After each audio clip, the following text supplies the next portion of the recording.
Now, the Three Martini Lunch with Greg Corombos and Jim Garrity.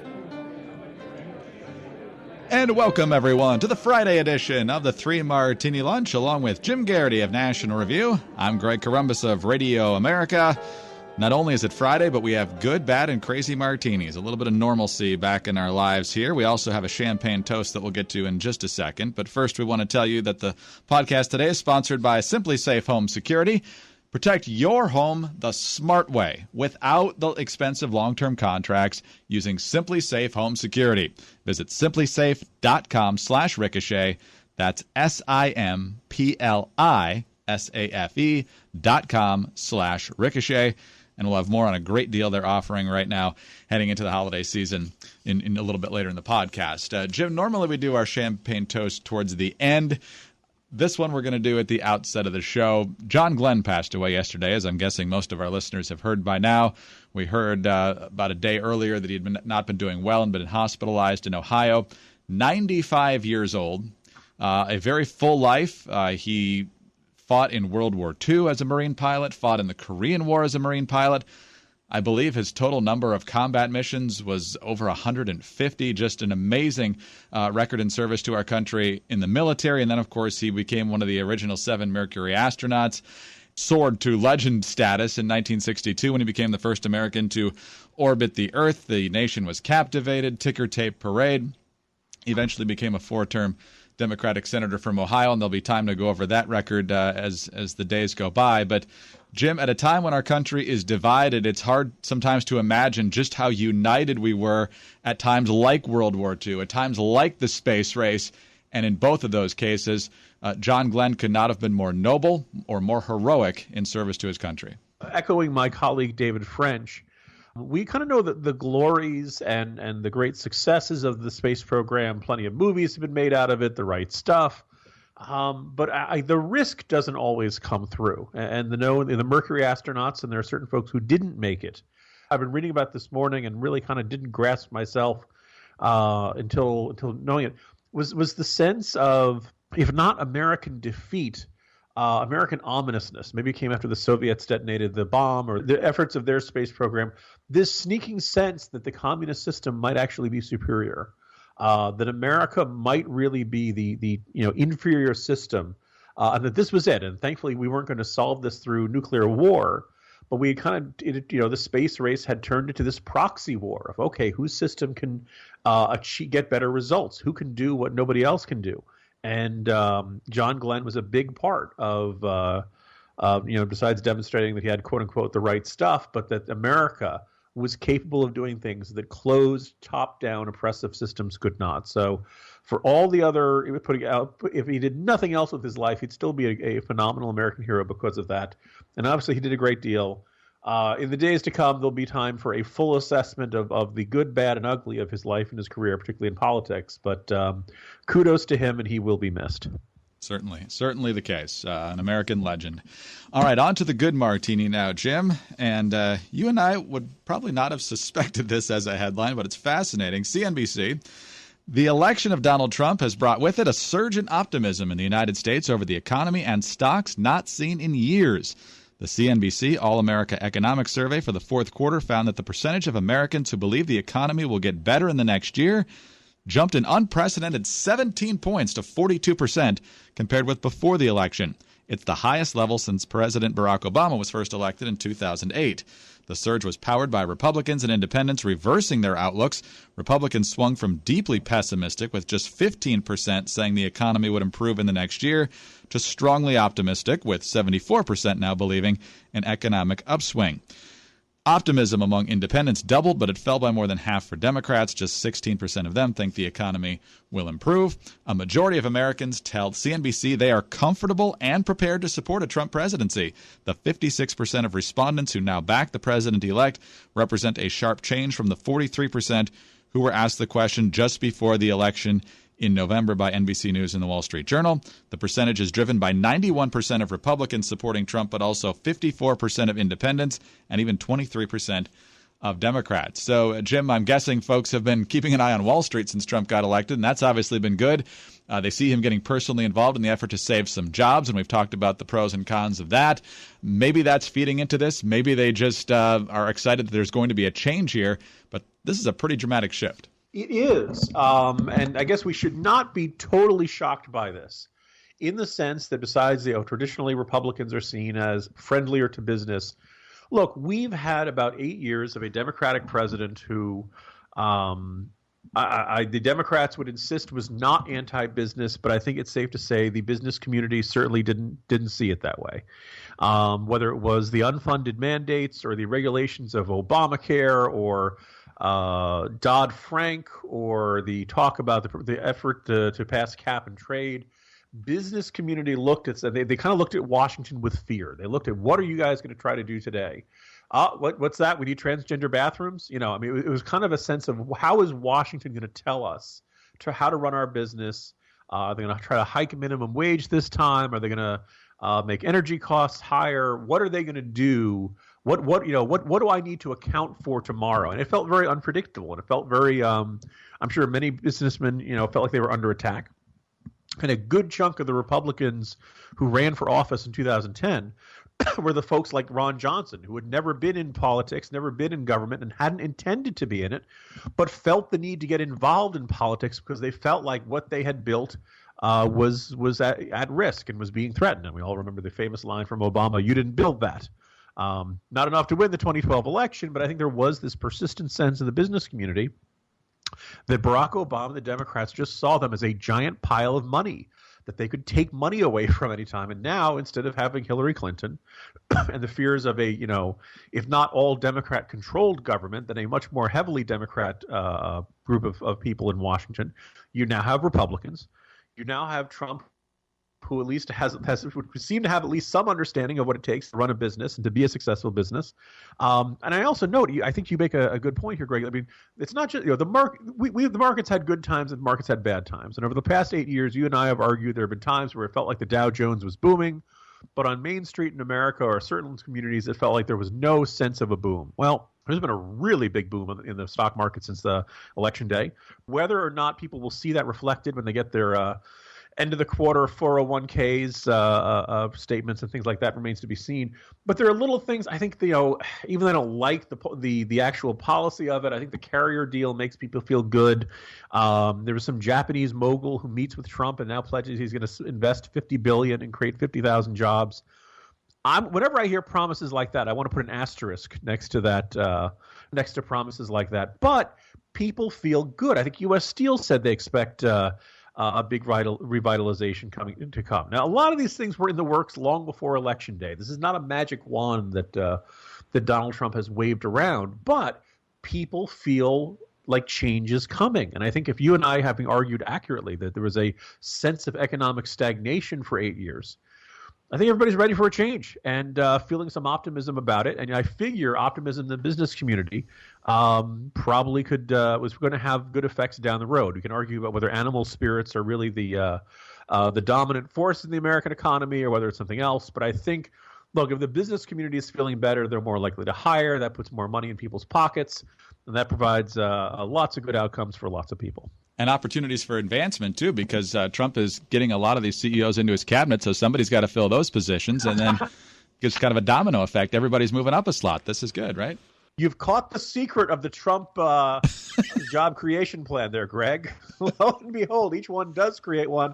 Everybody goes up one notch. The only problem is unemployment will go up when all the Obama cabinet employees leave government, and they'll obviously try to find lobbying jobs, teaching jobs, writing their books and memoirs, or maybe just going on unemployment. No, or retire, I guess.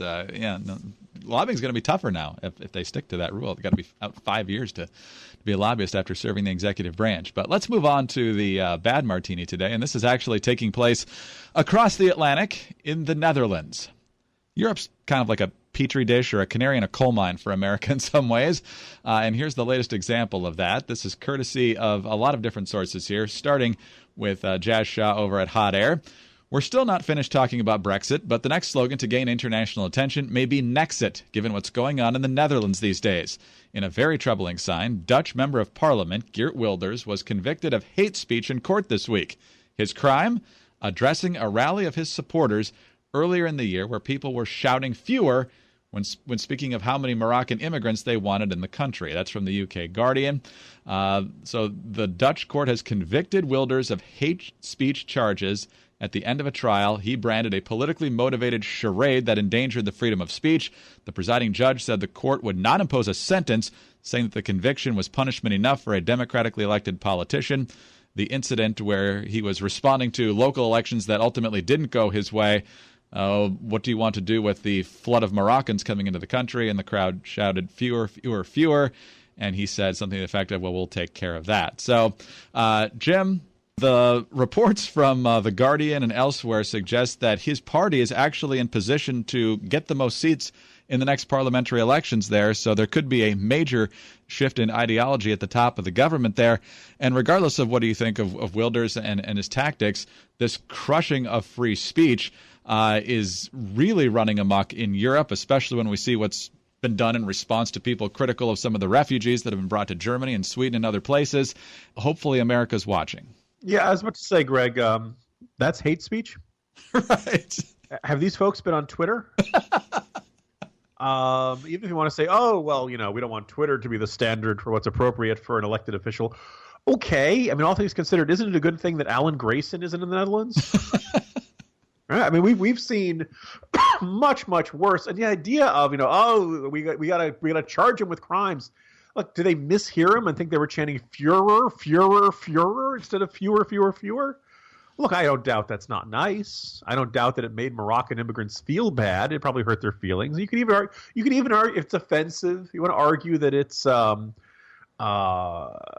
sentiment that can be ugly or could lead to worse action. Sure, fine. But the idea that, no, we got to bring this guy up on charges for this? What, are there no other crimes going on in the Netherlands? There's nothing else the government has to do? Deeply disturbing and insufferable. I think this sort of thing, like, there's I not just being a First Amendment absolutist because I write for a living and I never want a government censor coming in and saying, Mr. Garrity, you can't write that. There's yes, I admit there is that self-interest when I have this perspective. But there's a second aspect of it.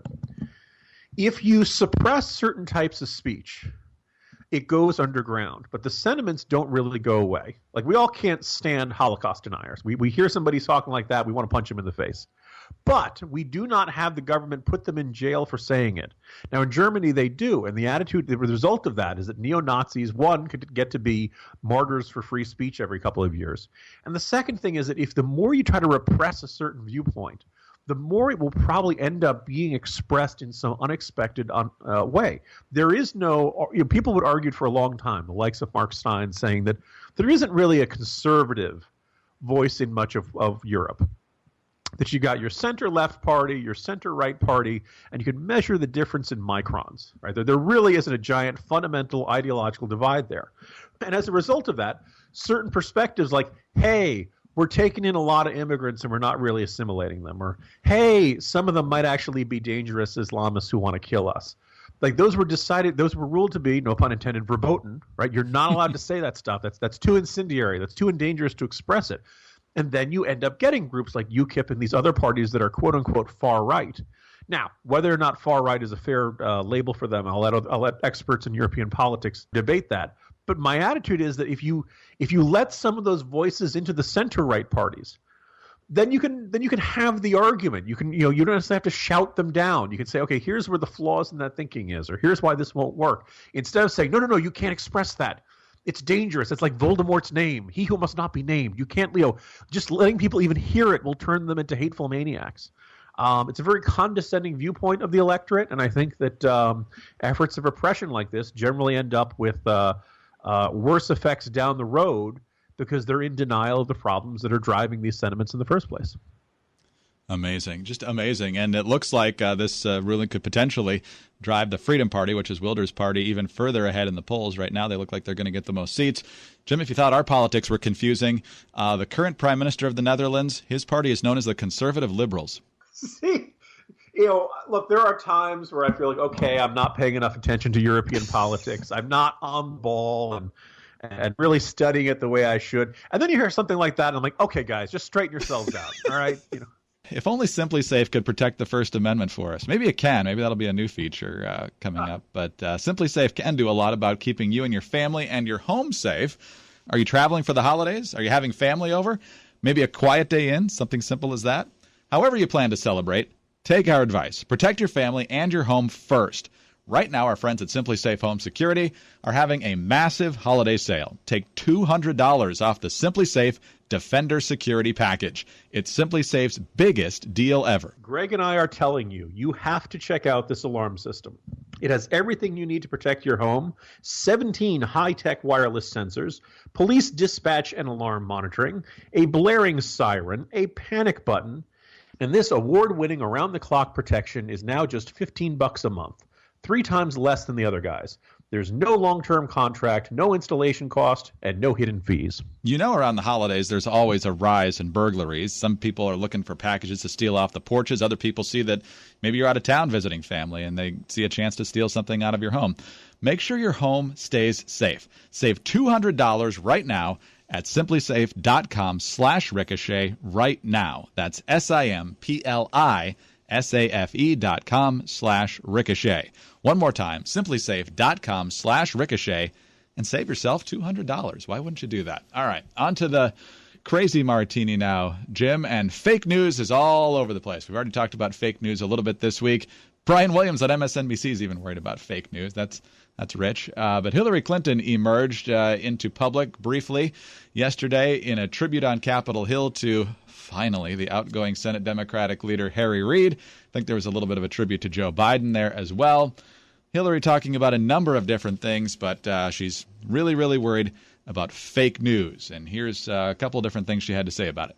The epidemic of malicious fake news and false propaganda that flooded social media over the past year. It's now clear that so-called fake news can have real-world consequences. This isn't about politics or partisanship. Lives are at risk.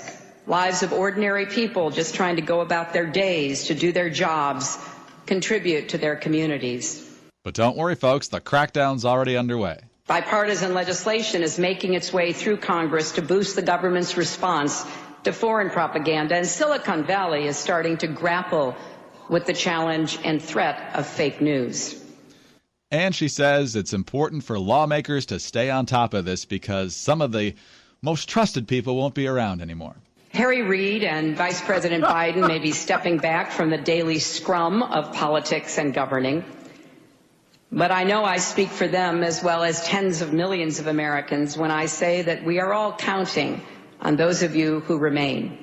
Jim, this could be a much longer list. This is the same woman who said that her husband's problems following the Monica Lewinsky revelations were the result of a vast right-wing conspiracy. She's the one who said she came under sniper fire in Bosnia. And of course, she blamed the Benghazi terrorist attack on a video.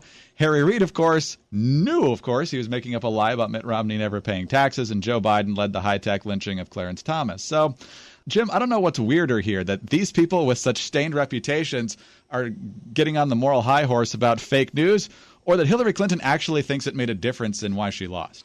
Greg, the weirdest thing is you just said everything I was going to say about this. Because, when you think of, fake news, right? Hillary Clinton, Hillary, I heard a YouTube video caused the attack in Benghazi, right? Does that count as fake news? I love this thing, people's lives are at stake. Well, it's this one nut job who went to the Comet Ping Pong Pizzeria. This is a guy who, by the way, it turns out he didn't vote for Trump. Turns out he thinks Alex Jones is a little eccentric. Okay. Now, when Alex Jones is the normal one, right? I'm frustrated by this, and this has been the echoing cry all week that this guy, because of this guy doing this, we need some sort of crackdown. And she talks about, U.S. efforts against foreign propaganda. Okay, I'd like to hear more specifics on that. I'm fine with fighting Russian propaganda. When she says in Silicon Valley is getting involved. Look, the internet has had crazy conspiracy theories for as long as there's an internet. I'm fairly certain that the second or third email that was ever sent was forwarded and was about the lizard people. You can't stop crazy people from being crazy. And I'm really wary when people start talking about either the need for legislation and laws to change, or for those open-minded, fair-minded, even-keeled folks in Silicon Valley to start censoring things because they've deemed them to be fake. The way they've managed to toss people like Glenn Reynolds, the University of Tennessee professor, off Twitter for saying things that are offensive. A lot of these things are in the eye of the beholder. And yes, the Pizzagate allegation that there's this crazy child smuggling operation going on in the back rooms. Yes, it's cuckoo for Cocoa Puffs. There's nothing to that. But that's the thing. You'd have to be kind of crazy to think, it's Adams Morgan. Of course there's a giant child smuggling. And of course Hillary Clinton's involved. Like, these things are crazy on the face of them. So, no, I don't think this had a very big impact on the election. And I don't think to be arguing against the phenomenon of fake news and the idea that it's dangerous, to be arguing against crazy people themselves. And, Greg, what have you and I spent basically the last year, or arguably our whole careers doing? Arguing with crazy people. And it never gets you anywhere. You cannot force people. You cannot reason a person out of a position they didn't reason themselves into. Why does people believe that there's this terrible child smuggling operation run by Democrats in the back room of a pizzeria? Because they hate Democrats and they just want to believe anything bad they hear about them. Thankfully, this is not the decisive reason in the election. This is not a majority of the American people. This is a fringe, and the number of people who would be willing to pick up a gun and do something dangerous over that is a fringe of a fringe, right? So far, one guy has done this. Now, you can argue that's one person too many, but you shouldn't change the law or Facebook's posting policy or make sweeping changes because of the actions of one man. And I'm just really unnerved by this. And I guess, what we're seeing here, what we can see, and most Democrats don't really want to grapple with, is that, look, fake news is probably the most convenient excuse they have for why the election turned out the way it did. Because otherwise they have to look at themselves. Otherwise they have to ask themselves, what did we do wrong? But to paraphrase or to quote Allah Pundit over Hot Air, he says, look, it must be a comfort to believe the reason you lost more than 300 electoral votes to a guy who, like Donald Trump, talking about grabbing women by the you-know-where, is because somebody in Macedonia wrote a story about Facebook about you eating babies or something like that.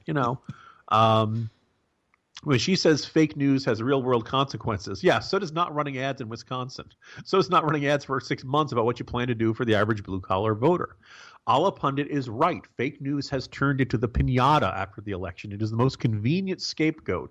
And if it leads to Silicon Valley or the government getting to do censorship of things they determine to be fake, it's that they see enormous benefits from that. I think the illiberal censoring impulses of the left are now in full force, and I think it's kind of shameless for Hillary Clinton to jump on the bandwagon here.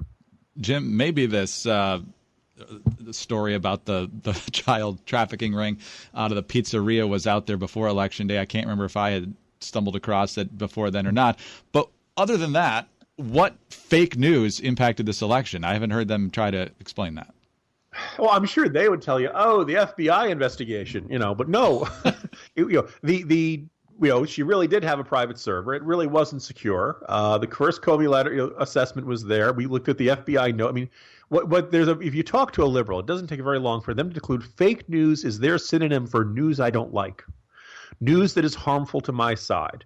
And it is, I think, a glaring everything they see in the crazy anti-Hillary righty is that it kind of further reflected is within themselves. It's a classic case of projection. And I think that because looking at their own mistakes is harmful because it's painful, they're looking for any other excuse they can find, and fake news is becoming a convenient one. Well, if that's where they want to keep focusing, could be an effective couple of years coming up here for the Republicans with holding the levers of power. Jim, we made it through the week. There was a lot of crazy, but in the end, it was fairly normal the last couple of days. We'll talk to you on Monday. Have a good weekend. See you Monday, Greg. Jim Garrity of National Review. I'm Greg Corombos of Radio America. Thanks for being with us. And remember to check out our friends at Simply Safe Home Security, SIMPLISAFE.com/ricochet. Check out their offer to get $200 off your Simply Safe Defender security package. SimplySafe.com/ricochet. And join us on Monday for the next 3 Martini Lunch.